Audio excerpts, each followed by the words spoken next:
Hi everyone, so today I'm going to be teaching about the water cycle to a kindergarten class, and I designed this quick lesson to be something that can be sent home for someone who missed class or an EL student who needs a little extra time to understand the words, and so it's just something quick and easy that they can practice with at home. It's not intended to be a very in-depth lesson, just a quick catch-up or review of sorts. So let's get started. Okay, good morning boys and girls. So today we are going to learn about the water cycle.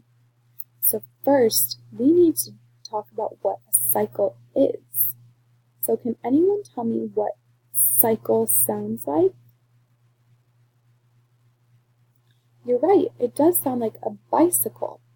And a bicycle has wheels on it. And the wheels on a bicycle move round and round and round. And that's how the water cycle works as well.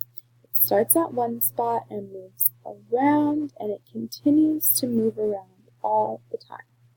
So the first part of the water cycle is where this big number 1 is, and that is called evaporation. In evaporation, the water in the ocean is heated up by the sun, and it moves up, up, up towards the sky as it turns into this thing called vapor. And once it's a vapor in the sky, it moves over to this big number 2 with this word called condensation. In condensation, the vapor turns into clouds. Pretty cool. And the clouds are then blown away over to different places on Earth. Then next, after the clouds are blown, we move to the big number 3. And number 3 is for precipitation. In precipitation, inside the clouds are little tiny water drops. And the water drops bump into each other and create even bigger water drops.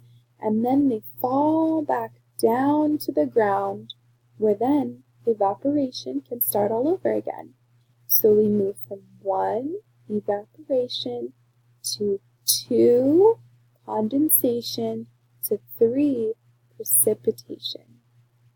So now you can click on this link down here and watch this video with your parents to learn a little bit more about the water cycle, and then come back to the rest of the lesson.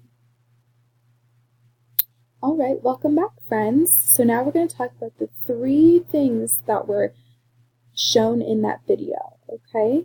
So number 1, say it with me, evaporation. Good job. So in evaporation, the water is heated by the sun and turns into the vapor. The vapor then moves up towards the sky. Number 2, let me hear you say it, condensation. In condensation, the water cools down and turns into clouds. The clouds are blown by the wind to a new place. Number 3, what is it? Precipitation. Great job. The water drops in the clouds crash into each other, and then they begin to fall. The water lands on the ground or the rivers. And then once it lands on the ground or the rivers, what happens next? You're right, we move back to evaporation and start the cycle all over again. Great work, boys and girls.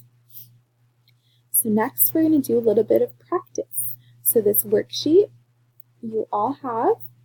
And so for the worksheet, what I want you to do today is first you're going to find each part of the water cycle. So I'll help you with that real quick. So who can tell me what the first part of the water cycle is? Right, evaporation.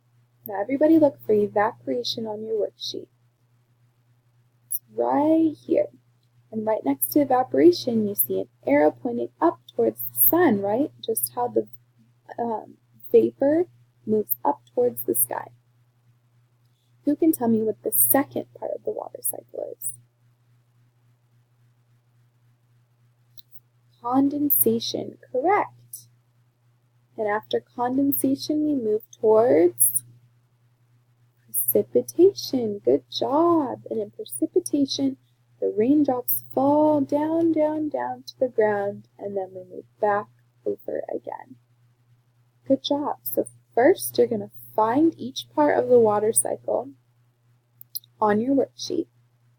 Second, you're going to color the water cycle however you would like, whatever you think would be a good representation of the water cycle.